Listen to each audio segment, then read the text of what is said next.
Welcome to the Black Belt Business Podcast. My name is Matthew Brenner, and today we have someone that most of you probably already know. This is Master Dave Kovar. He is a titan in the martial arts industry. He currently runs Kovar Satori martial arts schools out in Sacramento and runs Kovar Systems. Over the course of his 45-year career, him and his schools and his team has done over $120 million in sales. And the cool thing is that a lot of schools can do great for maybe a year or a couple of years, but he has been the anchor and has been the marker for consistency in the martial arts industry. And not only has trained me personally, but basically everyone on our team looks up to him as a leader everyone looks up to him as a leader in the martial arts industry and in our team. So, Master Kovar, thanks for coming today. Oh, it's my pleasure, man. Fun to be here. Yeah, I can't believe you flew all the way in from Sacramento just for this podcast. Just for this podcast, man. Appreciate that. And while I was here, I did some other stuff too. Okay, cool. So when we were driving in today to get to this podcast room, we were talking about some of the imposter syndrome that you have doing some things outside the martial arts industry, some public speaking and stuff like that. And it's so funny because whenever we have someone who starts teaching classes, they have that same exact imposter syndrome, right? And you've been public speaking in front of martial arts schools for a long time now, over 4 decades. But you still have that imposter syndrome being in front of a group of people that aren't martial arts people. So now that you're in this a new, let's say, not new position, but you're trying out something a little bit different than you've done in the past, doing some public speaking for other business organizations, using the skills you learned in martial arts for helping them grow their businesses. What type of advice, or what do you tell someone who's a new instructor and they feel imposter syndrome about being on the mat? So I think there's a great quote that goes like this: when placed in command, take charge. And imagine for a moment that you're going to lead you got to be a general for a bunch of people and you're going to lead them to battle. And if you went, well, guys, I think we're probably going to get our butt kicked, but follow me, we'll do our best. That's not the kind of leader you want, right? You want someone that just kind of steps in and owns it. And I think, for me, when we're talking about imposter syndrome, it has to do with, although I've been a successful businessman for a long time in kind of our martial arts world, when I started speaking a bit outside the martial arts industry, it was kind of it was intimidating. And only because these guys, it's almost like what we do. Sometimes I think of it as not real business, it's like teaching martial arts. And I know that's not the case. And so what I had to do is what I do, and I would tell that new instructor to do, is just kind of step into the role, assume a position of confidence. First off, you got to know what you're talking about to a certain degree. But I think, anxiety, nerves, that can be a really good thing because it signals to the body that something's to be taken serious. So I look at that oh man, I'm speaking with I'm going to do a mastermind group and I'm going to have 15 local CEOs. They're going to be together with me for 3 hours. I'm going to be talking about the martial arts lessons and how they can apply to their business and their life.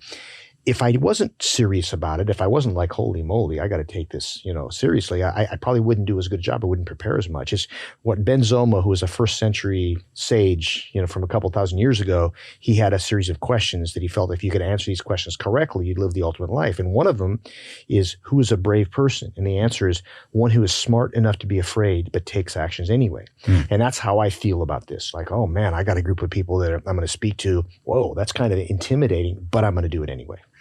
So is there a certain routine you do before you're going to get in front of people, or a certain ritual? Well, so one of the things that I try to do is I don't like reading off notes per se, like a PowerPoint's fine as kind of a guide, is that I try to, for the most part, I don't memorize because then it doesn't come off authentic, but I'll have, let's say my presentation is going to have 7 themes. Okay. So I've rehearsed a lot what I'm going to discuss. So I step out there feeling pretty confident in my material. And then I also, this is a really interesting thing, is that understand that, let's just say, and you've seen this plenty of times in your career, where maybe someone stands up in front of a group of people to talk and they get emotional and they're kind of nervous. They're having a hard time getting their words out, right?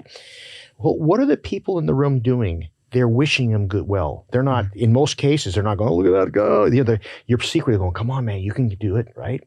So the point is, most of the time, at least in my world, in the audience that I'm speaking to are a friendly audience that want me to do well. And sometimes we just forget that, you know what I'm saying? So that's why it's nice to, talk in front of people that are on your team, so to speak. And then the other thing is, deep breathing. It's amazing. What a big difference. I did a presentation for the Carmichael Chamber of Commerce last week, and there was 100 people there. These are local people, right? And I was the lunchtime speaker. I was sitting in the audience, and and I realized, I'm going to be up in 10 minutes. And it's not a big deal, but it's a big deal. You want to do well. It doesn't matter the size of the crowd. You always want to give your best effort, right? And I found myself, all of a sudden the heart starts pumping a little bit and a little dry mouth. And it's like, what do I do? Just make sure my posture's straight and take some nice deep breaths, belly breaths. And what do you know? You just kind of, all of a sudden, I'm calm and everything goes well. So do you feel, or do you have that sense of like almost being a white belt again? Because oh yeah, absolutely. Yeah. And I think that it's good though. That's a good thing. In other words, we talked about it this morning in our training, and Shoshin is a Japanese term. It's one of the 5 spirits of Buddha, and it means beginner's mind. And it's the ability to kind of always be trying to grow and be open-minded and receptive. And once you stop trying to become better, you quit being good. And so for me, it's like, I feel like the martial arts has so many messages that are good beyond the martial arts world. And that's kind of what I want to do. I've been speaking, with martial arts friends in the martial arts world for a long time. And I love it. And I'll continue to do that. But I kind of feel like I want to share all these amazing secrets that you develop through martial arts with other people. And so that's kind of, the next challenge, so to speak. So when you do those speaking engagements, are you getting feedback from the attendees? Like, how does that work? Yeah, it depends on the event, of course, right? You always get people after you do a presentation, the people that liked it come up and say they liked it. There's probably people that didn't. But you kind of, I think just like a good class, when everybody's engaged, when people aren't looking at the clock, they're not shuffling, they're paying attention, you kind of know if you're doing a good job. I've certainly done plenty of presentations that were mediocre at best, and you can feel it in the room. But, when you are congruent with your message and you've practiced your message, more often than not, if you're giving the right message to the right crowd and they're there voluntarily, it usually goes okay. One of the things that I noticed is you've been teaching me personally a couple times a year, probably for the last decade, right? It was since I started my first school. And you've always been a really good, public speaker. You command the room, like, you're the instructor of instructors. And the cool part is, like, even though you've had a 4-decade career public speaking, and even though like you're teaching so often in front of people, that you're still working on that skill set of like being a better instructor. And like even today we had, 70 people in the room, maybe something like that, maybe a little more. And these are all instructors on a Thursday morning. So a lot of them have work or took off work. Some of them, martial arts is their full-time career. I'd say most of the people in that room, but there's definitely a bunch that this was not their full-time career and they were just, taking off to be a part of the class.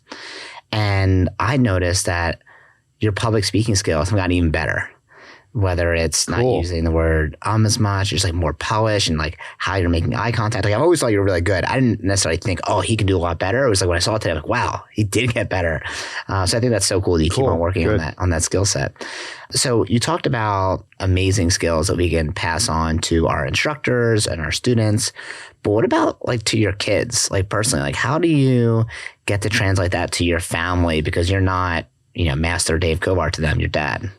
Yeah. So I think probably as far as parenting goes, the most important thing is your example, right? And, I'm not perfect. Nobody else is as well. I've tried, as my kids are both grown now, and but I've always tried when they were younger to really be mindful. Hopefully I am who I am and that's fine. In other words, like I'm not a different person when the door's closed. I am who I am. But with that said, I've always tried to exercise a little higher level of patience when I'm around them, a little higher level of understanding, and just really it's so easy to want to live vicariously through your kids. And like, for example, my son, like every martial artist, when they have their son or their daughter, and, my oldest son, I want him to be the best 6-year-old martial artist that ever lived, and, I'm putting a gi on him when he's 3 months old and that whole deal. And my son, he didn't even want to have anything to do with it. And finally he had a buddy that started training. So he started training when he was about 4, still started young, but I don't even really think he knew he was at the martial arts school until he was about 9 years old. Then the light bulb went on, then it was like, But I had a friend of mine tell me, you want the world's best 12-year-old, or do you want a child who grows up and ends up loving martial arts as an adult? And it was like, big difference, right? How many people do we know that really push their kids? So I kind of backed off with my kids. They both trained all through high school, both black belts. My son works for me full time, and my daughter just still practices, still trains. And so it's tricky, but I guess the leading by example, doing the best you can to kind of really try to be the person that you aspire to be. Very cool. And obviously, when people see you from the outside, they're like, okay, Master Kovar's got a bunch of schools in Sacramento and like affiliates in other parts of the country as well. And then, of course, you have your business consulting side of Kovar Systems. But I know that based on conversations we had, it was not all success the whole time, right? There was definitely been some things that have been difficult. So I know at some point you tried like a massive expansion, right? And I think most people don't know about that, but like I always think it's important to share some of those like failures we've had. Like, I don't know, did you see, I posted on Facebook maybe a year ago, like I lost a bunch of money in crypto like overnight. Did you see anything about that? I'll tell you now. So I had one of my friends runs a crypto YouTube channel, right? And it grew very, very fast. Like, he's got like, over 100,000 subscribers. And I didn't even know he knew anything about crypto. Like, he told me he had a YouTube channel and I was like, oh, is it about basketball? He's like, no. I'm like, what else would it be? Like, what else are you good at? He's like, crypto. I'm like, crypto? What do you know about crypto? But he was doing research all day, every day. And I got super into it. And obviously martial arts is my income. And this was like what I was doing with the profits, right? Or some of the profits. And I invested through a company called Voyager, which was started by the guy who ran E-Trade. So it's someone who's been doing it for a long time. He's a big person in the financial industry. And I wasn't like necessarily investing a ton of money in like speculative coins and hoping to make a lot. It was like, oh, okay, cool. Like they were paying, I think it was like 8% or 9% interest. And I was like, oh my God, like I already own some like investment properties. I'm like, oh my God, I can either put money in investment property, which is like a ton of work and a ton of management, or I can flick my thumbs a couple times and put in this account and I'm going to make 9%. Like I'd much rather do that. It's way faster, way easier, right? So I got all caught up in the hype of everything, put a bunch of money into it. I put in about 187,000 over the course of like 6 months. First I started small. First it was like, I'll put in like 500 and then 1,000, 2,000. And then I was like, what am I doing? I might as well, like, I can invest in a house right now or I can just like do this. So I just did that. I was like, all right, I'm going to put like 80,000 in at once. So at first it was doing amazing. Like everyone else, I feel like a freaking genius, right? Like, my account's up like 300% and it's like unbelievably big. And it's like, what the hell is happening? This is ridiculous. And then of course, like there's all these rumblings in the market, it starts to go down. And then one day I wake up to the news that the company, Voyager, which is a publicly traded company on the stock market, it's not some like small or whatever, that they're going bankrupt and now have no access to any of my money. So I didn't lose money because the market went down. The market went down a little bit, but like I wasn't in a bad spot. Like that would have been fine. Like if I invested in something that was like difficult or risky and I lost it, that's my fault, right? But this was a giant company going bankrupt overnight and I lost all that money. So like all the profits after tax, maybe not all the profits, but a lot of the profits after tax money that was invested for that year, gone overnight. And I shared that on Facebook, and not for sympathy, but just to be like, yo, like, here's how I got caught up in the hype train. I should have been doing, and like whenever things are too good to be true, they usually are. They usually are, right? I don't think you had that same experience, but something like probably similar to your range. So tell me about the time then for people that don't know about when you tried to expand really quickly and kind of like what happened. Yeah. So my brother and I older brother Tim was my business partner for 20 years. So I started in 1978 and my brother came on in 1987. Same month I got married, by the way. So as my brother said, you're going to get married twice this month. Once to your wife and once to me, right?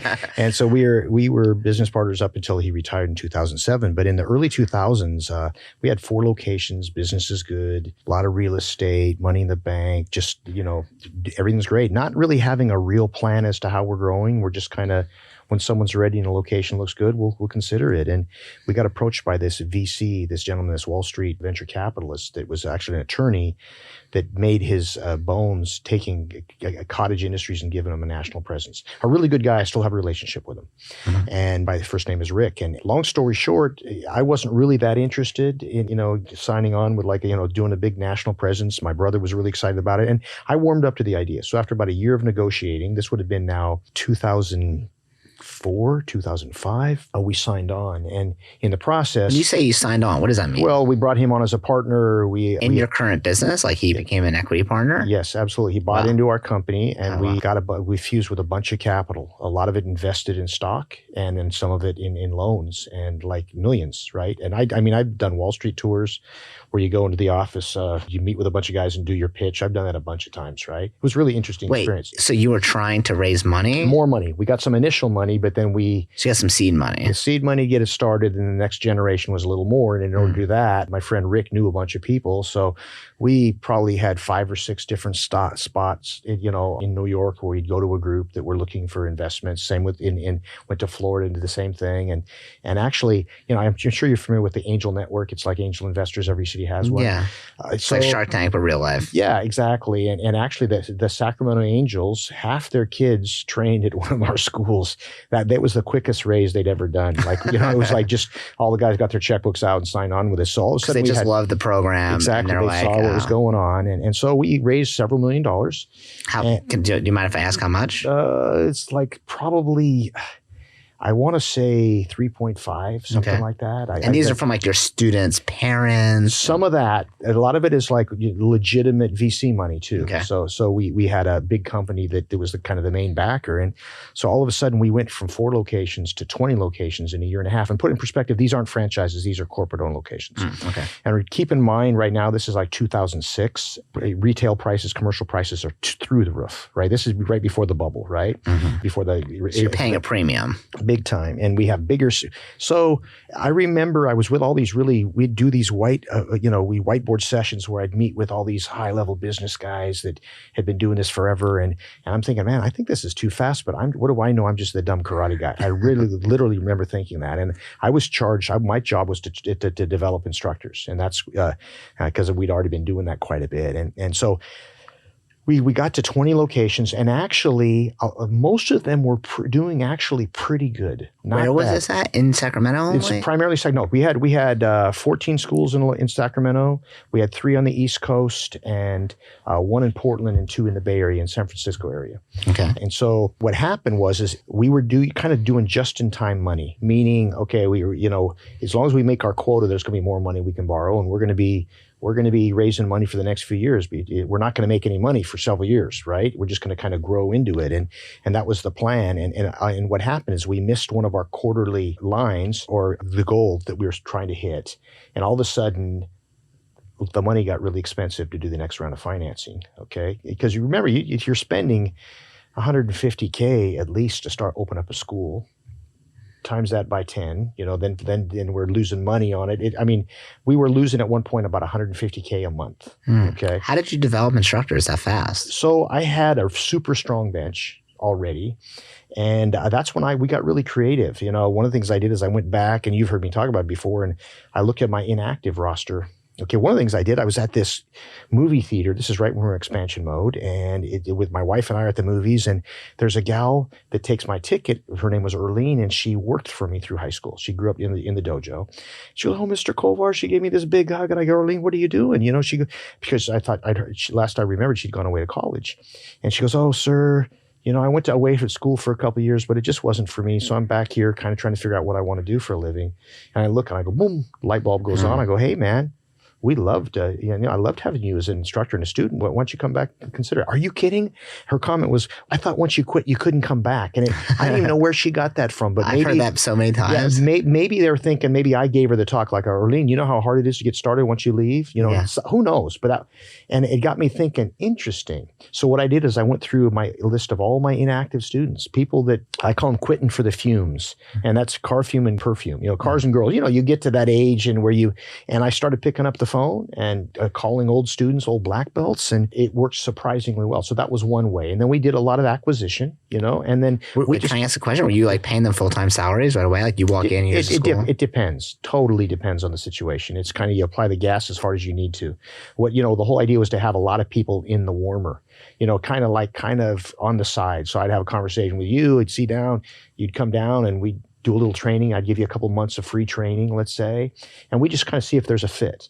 And if in a perfect world you were living local and could work part-time to develop the position, into the position, that would be great. In a few cases, I came across guys that were so good and ready and needed a job now. We just, we made it work, right? We had money in the bank. We could do that. And then what happened is all of a sudden we realized that the money's running out. We've got all this massive debt, all these locations with personal guarantees on them, et cetera.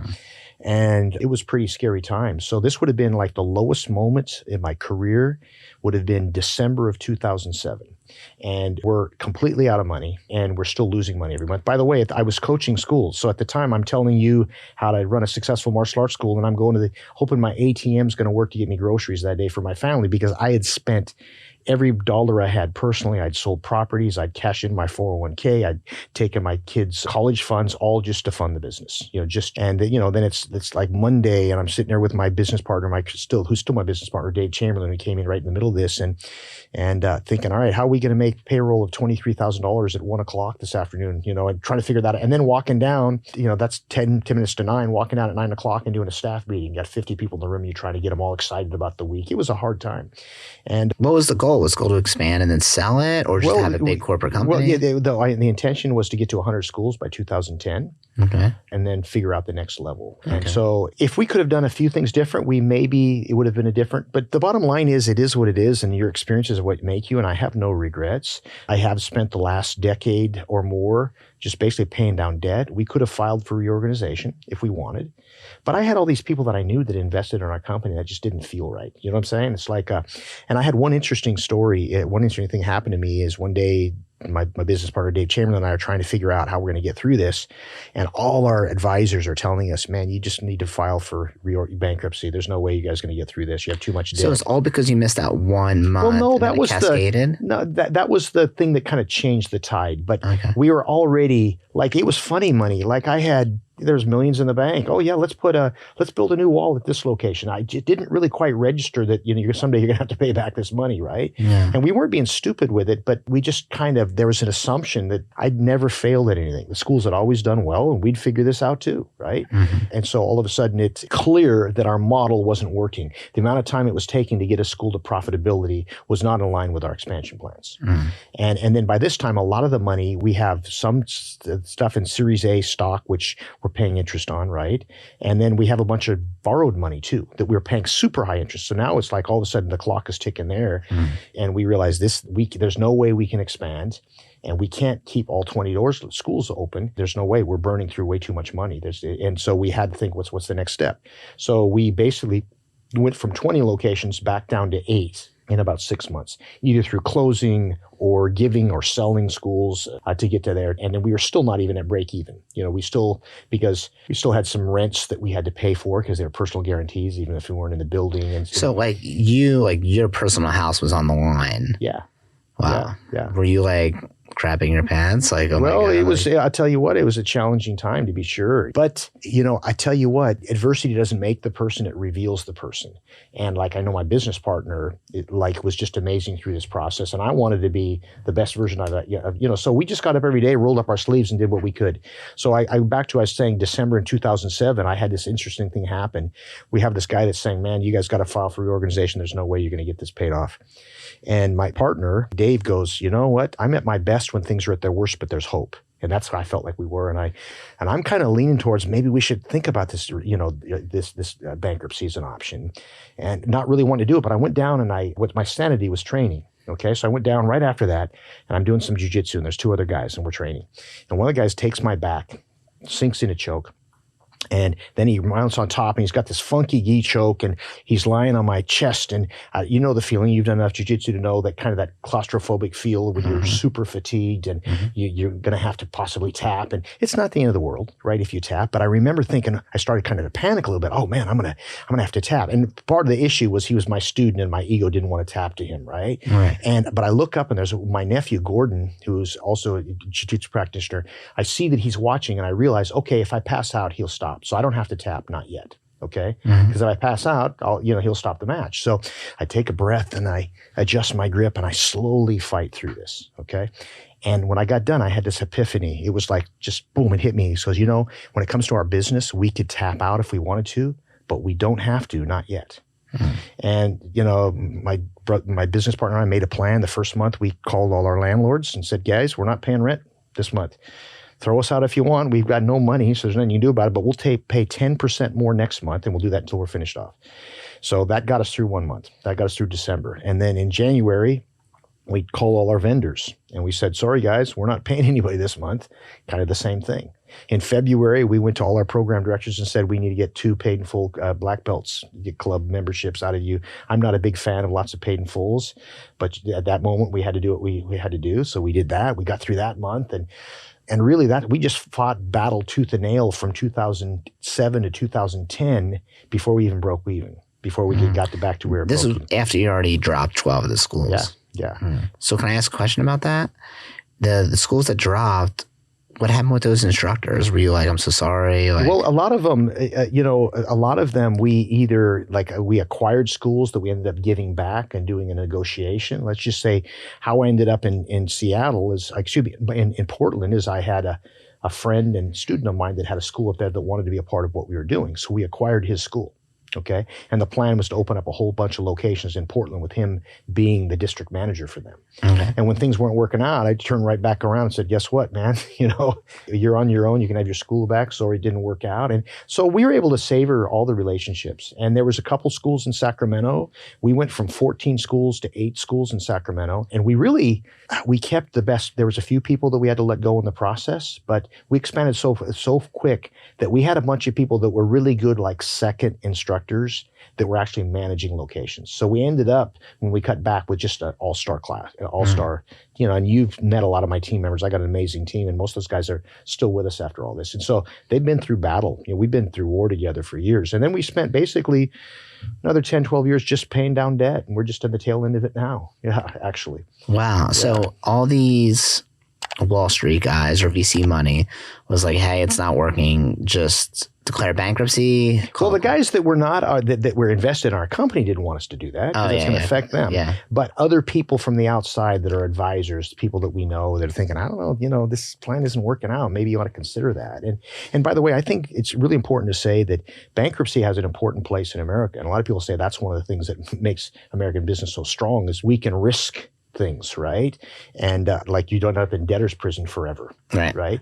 But so there's people that have declared bankruptcy because they had to and they had no choice and started over again, and that's fine. I'm not passing judgment on anybody else, but for me, it's not something I wanted to do. I wanted to know that those angel investors, that we're going to go to battle for them. You know what I'm saying? And it feels really good now to have been through that, and our primary VC company that funded the majority of it, they're completely out of the picture. We've paid them off completely, and it feels real good to know that we took care of that. I mean, it's just amazing to think you could have wiped your hands clean of it and not had any debt, which is probably what 95% of people would have done in that situation. I don't know if I would have gone the virtuous route like you went. I'm not trying to act like I'm a martyr, like it was what an amazing thing we did. I'm not trying to say it for that. I don't know if it was the right thing to do, but it's just both my business partner and I felt in our gut like this was the right thing to do. And in the bigger scheme of things, my life would be so different. And I don't know that it would be better if we didn't do this, Yeah. Maybe I'd have more, because I had to kind of almost start over again to a certain degree financially. And maybe I'd have more money in the bank if we did it another way. But I know that most of my team that works for me would not be around if we did that. And yeah, I would not be here with you because we wouldn't have started traveling doing, part of the reason why I was doing so many seminars is to try to, started Kovar Systems is to really try to generate as much income to pay down debt as I could, right? So that got me really out on the seminar circuit. I would have never done this otherwise, so it's like, your life is a sum total of all the experiences you had to date. And I've had a great life and I wouldn't change anything. It's just as long as you try to use those experiences for things that you can do going forward. So you're still paying off that debt now? Or you're at the tail end of it? Just the tail end of it, yeah. Wow, okay. Do you think like when that's officially done, like there's zero, you're going to feel like, oh my gosh, that was crazy? Yeah, well, we're already could do it. We're just negotiating, the final. We're basically done. We're on the tail end, and it's just a matter of like just tying up some loose ends, so to speak, with that.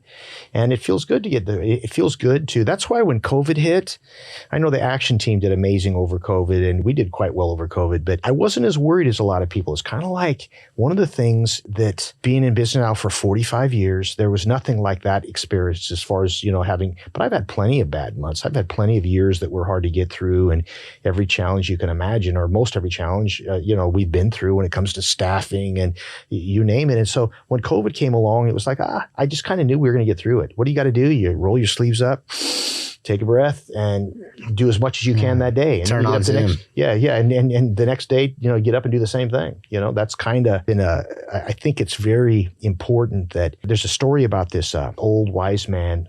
And he's training this young, disciple, right, in the ways of the world. And they have all these long walks in the forest, and the disciple's always asking the old wise man all these questions. And finally, and he's worried, don't you worry about this, sir, and that. And finally, the old wise man points at this big old piece of granite and says, how much does that boulder weigh?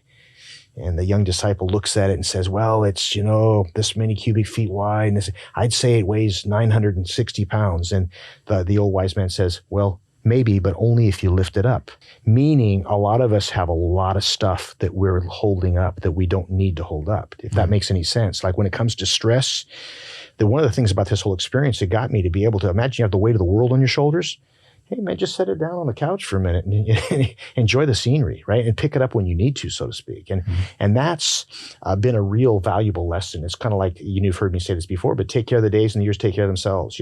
What is a successful life? It's made up of successful years, which are made up of successful months, weeks, days. So really, there's only today. So what does that mean, man? Try to exercise today, try to learn something new, try to treat your relationships right, try to work hard, try to find something that gives you pleasure. You guys, you know what I'm saying? Do that today, and then get up tomorrow and do the same thing. And it's not, of course, it's nice to have a long-term plan, and you should, but you can't worry about where you're going to be in 3 friggin' years. Like, it's kind of like, imagine, are you a gardener? I know we've talked about this a little bit. I'm not a gardener. Okay. I like to live vicariously through your gardening. Okay, I live in the city. All right. Well, I appreciate it. I'm not much of a gardener, but I do enjoy. Every time we talk, you're like, I got a new plant. But especially tomato plants. And if you plant a bunch of, like, some years, I'll do it from seed. Sometimes I'll just go to Home Depot and get some little mini tomatoes, right? I haven't decided this year if I'm doing it from seed. I have to start pretty quick. But if you take your tomato plants and you plant them, what do you really need? Well, you need to find a place that's got plenty of sun and good fertile soil, keep the weeds away, and water it every day. And your rest you leave up to nature, right? But if every 3 days I pull it up by the roots to see how it's growing, it's not going to help the process, right? So I kind of think that's a good way to kind of live your life, right? Have some long-term goals, right? But then just every day kind of work towards that. And all of a sudden you look back, 6 months have gone by and you've made great progress. One of the things that I think that resonates exactly so one of the things that I've always done is I have goals that are 10-year goals, right? It sits in a Google Doc somewhere in my drive. I don't look at that often, like once a year. But I also have a goals meeting I do with a couple of close friends of mine once a month. We sit down, we have our personal and business goals. That's great. We just run through them, and they're in different industries than me. Right. It's kind of an accountability thing. Exactly. And there's plenty of months where I feel like crap going to that meeting. I'm like, oh my God, it's going to be terrible. Some months I'm like, I can't wait for this. I'm going to tell them all the good stuff. But one of the things I'm doing differently this year for me is focusing on the tasks and the goals, the tasks that will get me to achieve my goals, and not on the goals themselves. So I want to make this amount of money. Okay, I don't really care if I make that amount of money. I just know I need to do these 4 things a day. I need to message this amount of people. I need to call this amount of people. I need to do this, this, and this, and only focus on those consistent activities. Because I know if I do those, that thing will just happen naturally. No, so I think that's really a good way to look at it. There's a book that I read last year. It's called by a guy named Boyd Vardy. Have you heard? It's called A Lion Tracker's Guide to Living. Mm-mm. And anyway, Boyd Vardy is a third or fourth generation safari guide in South Africa. And it's his grandfather or his great-grandfather purchased like 120,000 acres somewhere in South Africa. And they originally, 100 years ago, they were doing big game hunting, as in, hunting the lion and shooting the lion, right? Now, what Boyd has done is he's brought over time, their 100,000 acres just became really not green friendly. I mean, it really changed and eroded away, and he wanted to bring it back to its original pristine space. So that's what he spent the last 20 years doing. And in the process, he's still a safari guide, but they take pictures of the animals and whatnot. Well, anyway, so in this book, there's this one line he talks about that is kind of along the lines of what you're talking about. I think it's so profound. And he tells a story about when he was a kid, he learned to track by this guy. His name was Rheneas, and Rheneas was considered one of the greatest trackers in South Africa. And so one morning, Rheneas is getting ready to go track a lion, and Boyd goes, "Where are you going to go to find the lion?" And Rheneas goes, "I don't know where I'm going, but I know how I'm going to get there." And he goes, "What do you mean?" "Well, what I'm going to do when I hear a roar, I'm going to go to where I think the roar was, and I'm going to look for tracks. And eventually I'll find a track, and I'm going to follow those tracks. And when I see some lion scat, I'm going to see which direction. And eventually, if I follow that, if I stay tuned to what's going on, I'm going to find the lion." So the whole point of, I don't know where I'm going, but I know how I'm going to get there, is like, you don't know exactly where you're going to, but if you have a productive day, it's going to help you get closer to that, right? And that's kind of what you're saying. And that's kind of how I look at it too. Like, I don't know what my next chapter in my career is going to be, but I know that the habits that I'm trying to cultivate and continue are going to help me get there. So people hear a little bit more about like the personal side of Master Kovar. So every time I talk to you, we talk about two things together. We talk about hiking, which I know we both like really, really adore and love. And we talk about gardening. So are those like your two major things that you do to put that heavy rock, that boulder down? Actually, probably martial arts is at the top of the list for me. Yeah, that's still like, especially right now, I love it all, but probably like, couple good grappling sessions, can make a big difference. So that's still like my main passion is training. It's just, you got to do it smart and, age appropriate. And then of course, other things, absolutely, being in nature, hiking in nature, gardening is great. My kids and I ski a lot. So in the wintertime, we'll be up at Lake Tahoe. You don't get injured skiing? Well, you certainly can. It can be a dangerous sport. I've been doing it since I'm a little kid. And so I'm pretty good. I've got banged up a lot, but I've never, no, man, never had, but I also don't take any chances too. It's kind of like, imagine that I'm a good enough skier so I can get down the hill and I don't go crazy. I don't do the real dangerous stuff or the real steep stuff. I take my time and I'll usually go all day without falling, and you certainly can push yourself. So there's a lot of choices, but for me, it's just being out, man, with my family, in nature, and it's a pretty fun experience. Yeah. I just skied for the first time this last winter. And so I'd never done it before. And my niece and nephew brought me out there, and they're like 12 and 10 or something. So they're super excited to teach Uncle Matt how to ski. And I know nothing about it. And they're just like giving me their lessons. Yeah, you probably fell a lot that day. I fell a lot. And so we ended up going, I think, 2 or 3 times. And like one of the times they brought me down a hill that was probably not appropriate for me, but I honestly didn't know. I didn't know Blue Diamond. Yeah, Blue Diamond. That's like an intermediate hill. Yeah, you probably should have been on the green circle. Yeah, exactly. So I was on the Blue Diamond, which I didn't know. I'm just like going down. And I just like crashed. And Blue Square. I'm sorry, it's Black Diamond. Yeah, Black Diamond, Blue Square, whatever. Yeah. And I just hit my head so freaking hard on the ground, like, and like I'm wearing a helmet, obviously. And I just like, I feel like, oh man, I think I just had a mild concussion. And I was like dizzy getting up, and I was like, probably did. And I've never really gotten a big injury before. Not that this was big, it was minor, but like I've been doing martial arts my whole life. I've like definitely sprained ankles, toes, fingers, little things here and there, but I've never had a major injury. And I'm like, man, if I'm going to have a major injury, it's going to be from skiing, I think. So no, it's definitely, the learning curve on it is pretty severe. I've been doing it since like 4 years old. I'm good enough to get down the hill okay. So not that, now I got to watch this because I'm going skiing next Thursday. Oh my God, watch this talk. It's like, for you. Knock on wood here, yeah. So how has your training changed as you've gotten older? Do you train differently to stay safe and make smart decisions? Absolutely, yeah. So I think the big difference is like the first thing is as you age as a martial artist is that you try not to focus on what you used to be able to do, focus on what you can do. For me, that's like a flexibility thing. Like I'm not as flexible as I once was, and it takes me longer to warm up to be able to kick. And You're not doing 540s to the head? No, not too often. But I think for me, it's a couple things. It's first off, really consistent. Martial arts for me is not just martial arts, it's health, fitness, martial arts. So eating clean, not perfect, but eating, close to what you think you should eat. Exercising on a regular basis, I think is the foundation. Like I don't do martial arts for exercise. I exercise so I can do martial arts.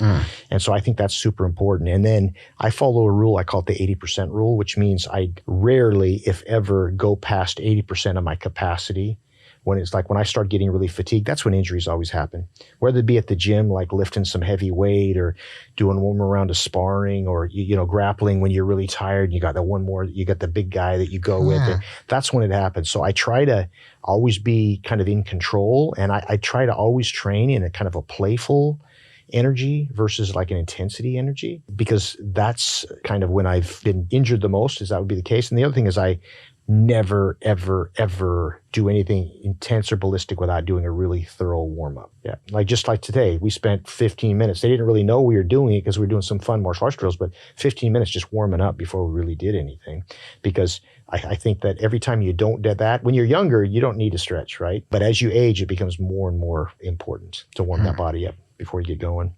So now when you train, you do a lot more warming up. How long do you take to warm up usually?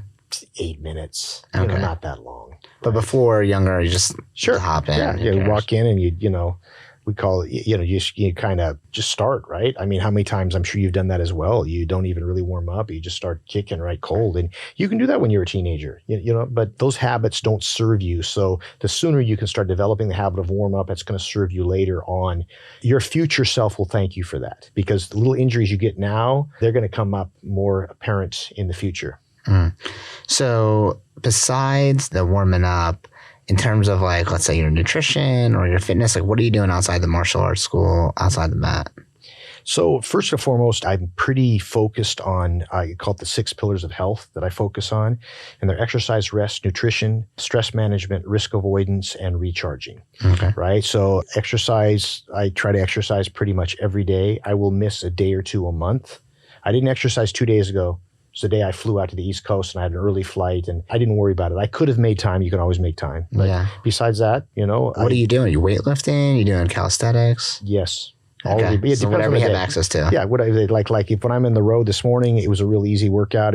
But it's enough to be a workout. I did 100 push-ups, 100 squats, and a thorough warm up and warm down. So literally 15 minutes. But it's enough to where, as my dad said, a little something's better than a lot of nothing. And then I try to really be mindful of my sleep.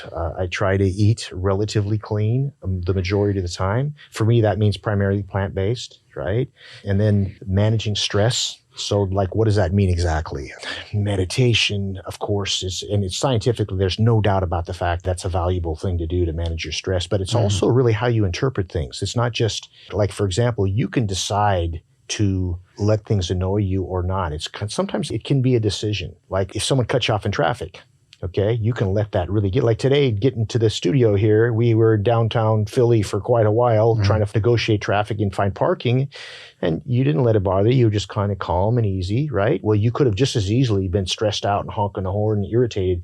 It's kind of you have a certain amount of control over that, right? And what you focus on. So I do my best to not let things bother me. Like, for example, I travel a lot, and when a plane is delayed or connection is tight, or I just try not to make a conscious effort to not let things that are out of my control my emotional mood, right? And I'm not always successful. I've had plenty of moments where I got upset about something that was out of my control, but being mindful of it really helps. And then risk of avoidance has to do with being training safe, but just things like washing your hands and putting your seatbelt on and not bungee jumping, that kind of stuff that can make a difference. And then recharging has to do with finding something that brings you joy, whether it be a hike, a walk in nature, listening to music that you can do on a regular basis.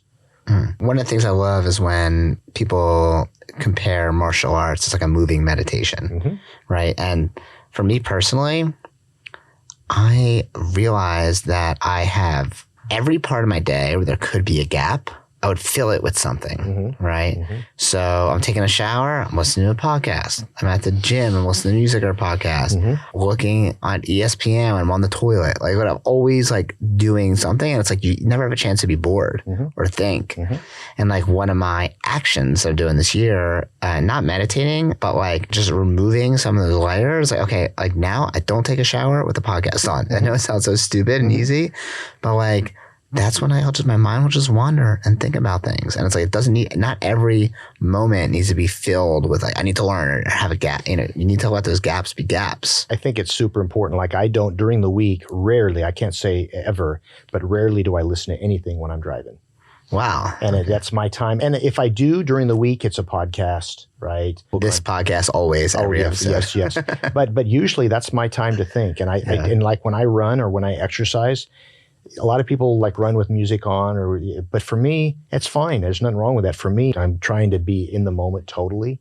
So like when I'm outside, I'm not listening to music, and it just works for me. So I think what you said about letting your mind being bored that's where all creativity happens. If you're always stuffing it with stuff, you don't ever give a chance for your unconscious to kind of drop something in your head, you know? Yeah, I heard this from Alex Hormozy. Are you familiar with him? Like I know the name. Yeah, it's just like big giant jack business dude. Ran a bunch of gyms and a gym mastermind. And now just does a lot of business consulting. Or I think he purchases businesses. Anyway, so one of the things he talks about is like a lot of people will read just for the sake to read and to say they read a book, or like read as many books as they can, but they never actually take action on anything. And they just read. He calls it mental masturbation. You're just doing it to feel good, but you're like not really doing anything for you. And that's like another thing that I thought about. Like, okay, instead of me, I used to have goals. I want to read 25 books this year. Okay. And I do a pretty good job. I hit it most of the time. But now it's like, I don't care about that. I want to hit like 6 to 10 books, if that. Yeah, probably closer to like 6. And just like take action on it. Yeah. And read the same book a couple times, even though it's kind of boring. So it really sinks in. I've read whole books. I can't tell you anything about them. I have no idea what I read. So back to martial arts stuff. Obviously, you've been doing this for a long time, and you've been consulting for a long time as well, helping other school owners and grow their schools. And by the way, like with my brother and I, like, and just even on my own, like I visited hundreds of schools and martial arts schools whenever we travel anywhere, right? Like, even when I was like a young kid, when I was like 10, 11, 12, like if my brother was around and we're going to Disney World, like he's bringing you to a school we're going to go check out a school somewhere in Orlando, right? And a lot of times, like we'll hear schools that they say they're doing great, right? And you walk, oh, we have 500 members. And you walk in there, it's dirty as hell. You know, it smells. Like we'll go look at the cards that, you know, keep track of the attendance. And like, we'll be finding cards that haven't had a check mark on it in years, right? And they're not really practicing what they're doing or they say they're doing. And then like whenever, I don't think I've been to one of your schools personally, actually. I've only been out to California like once or twice, but never to Sacramento area. But whenever we have someone on our team go, they always talk about how strong your bench is in your schools, how amazing the instructors are. And like how like the third or fourth best instructor is still an amazing instructor. What would be like most schools would be lucky to have that person as a first instructor. So long term, if someone's like, okay, I want to build my school not just to last for the next 2 or 5 years, but for the next 10 or 20 or 30 years, like what's the secret, or what do you do for longevity? Yeah, well, first and foremost, just back to the book comment, I'm a big fan of having books that speak to you that you reread. I think that's way more valuable. I'm also in the same way. I said like I've got a dozen or so books that I've read 10 times, right? And I get a lot of, and I've also given myself permission. If there's a book I'm a few pages in, I used to like regardless finish the book once I started. Oh, yeah. And now if the book doesn't grab me, I give myself permission to not waste my time. Yeah, you feel like a failure a little bit. Yeah. But so back to the schools, I think, thank you for the compliment. I'm really super proud of my team. I think first and foremost, I think it's important for anybody listening that if you are looking for options, is martial arts is a great career option. People don't really look at it that. I know my generation, it was, My parents tried to talk me out of it forever. You know, I don't know, your parents did because your older brother had already been such a good example. Yeah, they tried to talk me into it. I went the opposite direction. Yeah. But so I think that, you know, just for people that are wondering, it's such a great lifestyle. You know, you're doing something where you're making a difference, doing something you love, and you importantly can make a really good living doing it. And so it's like, I think it should be looked upon like people look at other professions, right? But for us, you know, the kind of the motto when it comes to staff training is hire right, train right, treat right. Okay, what does that mean? You got to start with the right person. And in order to have the right person, you have to have a big selection, because if you're trying to hire someone and you've got 3 people and none of them are quite the right one, you hire the one that's the least bad, it's still not the right person. Yep. Does that make sense? So you got to cast a really broad net by talking to a lot of people about it and starting early, planting seeds early and often with lower belt students. And hopefully, you know, eventually you're going to have someone that's the right person that's got that quality. And then then that's the step number 1.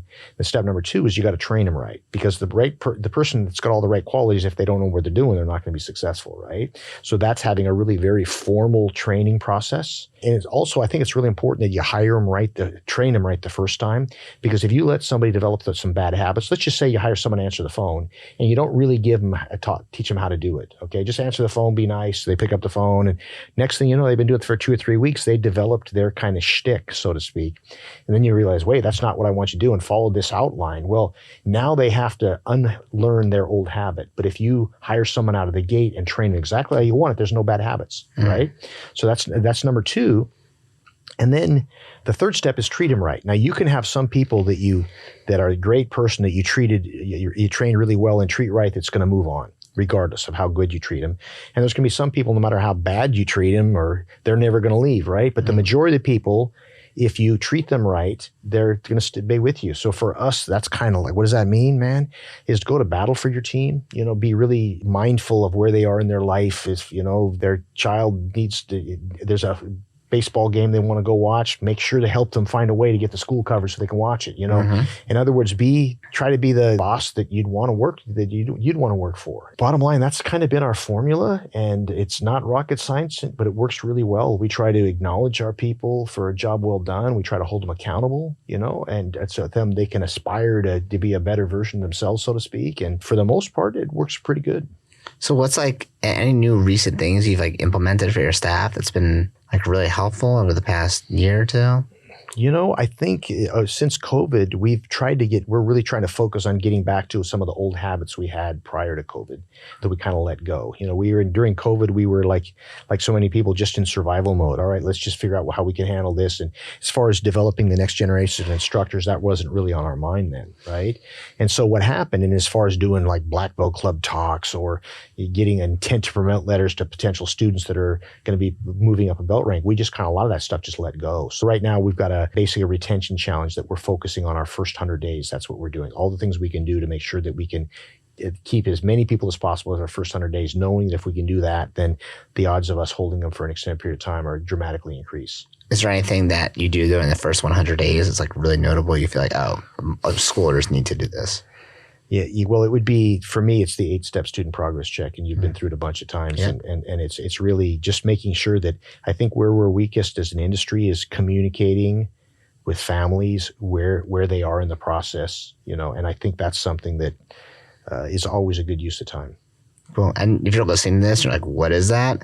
And you can send me an email and I'll run you through it. And basically, you're just checking in with students to make sure that they're in a really good spot. They're seeing the progress that they want, and you're still aligned with the goals that they want. And if you don't do it, like, you need to, because if you're only having real conversations with students or their parents when you're asking for more money or when they're upset, it kind of sucks. Like, it's not a fun position to be in, but this is like a really fun conversation. It has nothing to do with money or upgrading, nothing to do with them being upset. You're just checking in. And also, like, my favorite part of that, like, I think it's the first part is to just thank them for being there. Yeah, sure. Right? Like, I go to a gym, I go to a jiu-jitsu school, and I've, obviously pay for other subscriptions or services. Almost never, I think that's probably never, has anyone ever sat me down and said, hey, thanks for being a member here. I really appreciate it. I might get an automated email, Yeah, which is great, but it's not the same. It's not the same. It's not the same. And I think what's important for people to understand is that we go where there's a strong emotional connection, and we'll do business with somebody that's more expensive, that's further away, less convenient, because we have an emotional connection with that person. And that's really the X factor that can make our business unique, right? And like, by the way, I'm all for having a really effective online presence and stuff that happens normally, and auto-generated texts and emails. That's all great, okay? But you know what? Honestly, if I pull my phone out right now and I look at my emails, first thing I'm going to do is I'm going to delete most of them. And if you think that email you're sending to your students that wishing them a happy birthday, okay, most people are savvy enough to know it was probably computer generated. You know what I'm saying? Mm-hmm. And you think that's enough, then there's nothing wrong with sending it, but you think they're reading it? They're not reading it. In almost any case, they're not reading it, right? Mm. And so that's why that follow-up, one-on-one conversation you have with somebody is so valuable. And I think the more people become more automated, the more important a one-on-one relationship is. That all of a sudden our ability to really emotionally connect with a student or a parent, someone comes in and you have a relationship with them and you're happy to see them and you shake their hand and you ask them how they just took a trip to Florida last weekend, how'd that go? And how'd your golf game go? Because you knew that about them. And I mean, that kind of stuff really adds up. Now all of a sudden, there's a connection there. And I have a contractor that works on our house that's not super cheap, probably not the most expensive, okay? But they certainly charge a fair price for the work. But I know him, I trust him, he's a good guy, I like him, and I know he's not taking advantage of me, but he's charging retail because he's a high-level guy, then that's what's worth it, and I'm okay with that. I don't know if I'm making any sense or not. Because I have an emotional connection, I'm not going to go with the cheapest bidder. And I think in our business, that's important for people to understand, is that it doesn't matter what the guy down the street is charging for lessons. Yeah, it means zero. It means zero. Every now and then you might get someone that shops 2 or 3 people that's looking, but that's such a small percentage. If someone comes into your school and they like you and they like what you're doing, they believe, they see the values and benefits, you tell them how much it costs. If they can afford it, they're going to write the check. It doesn't matter what the guy down the street's doing. And so that's why I think one of the most important things we can do is, as we become more automated, is make sure that we keep a real personal connection with our students. Yeah. And the cool part is you can marry the two. You can have personal connection with technology. So for instance, I got to check if we're doing this currently. It just reminded me about it, this conversation. But I know in the past what we've done is every month we'd have our instructors do a personal video message for the kid's birthday. Hey, it's Mr. Brenner from Action. I'm just checking in to wish you a happy birthday. Hope it's an amazing birthday. We're doing such a good job in class. We love having you. You're going to be a great black belt someday. Exactly like that. Mm-hmm. 8 seconds. Mm-hmm. And they'd record all the videos, and then they would schedule the birthday video to go to those kids the day before their birthday. Love it. So always the day before, because the day of you kind of get lost in it, right? But the day before is you're the first one. Oh yeah, the part of the script was, hey, I know it's not your birthday today, but I want to be the first one to wish you a happy birthday. Right. And you stand out, right? And so you can kind of use both. No, that's perfect, because it's a custom, but you're doing it in a kind of a formal strategy. No, that's perfect. That's a great way to marry them together.